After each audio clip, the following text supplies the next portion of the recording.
कि हुसैन कैसे लिखना चाहिए। सबा का सीना बने सफ़ीना, ज़रा तबीयत रवा दवा हो, हवा में खुशबू के दायरे हो, खला में किरणों का साहिबा हो, ज़मी ज़मर्रो दुगल रही हो, गुलाब गुलनार आसमां हो, हरे कोंपल कमल उछाले, कली कली कुंज कुन फिका हो, चमन के सीने पे फसल गुल का निशान बा अंदाज कहकशा हो, दरूद की अंजुमन सजाऊं, दहन में जिब्रील की ज़बा हो, बिछा के मसनद बिशारतों की, दिलों पे इदराक मेहरबान हो। मैं अब सुनिएगा, मैं अपनी सोचों को आब कौसर में गौसल दे दूं तो इम्तहा हो, पढ़ूं मैं तस्बीह फातिमा जब तो काबा-ए फिक्र में अज़ा हो।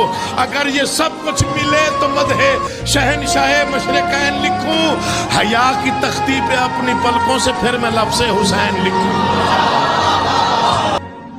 तरफैन में बटा हुआ था सैयदा का लाल, अब्बास कुछ इधर हुआ और कुछ उधर हुआ।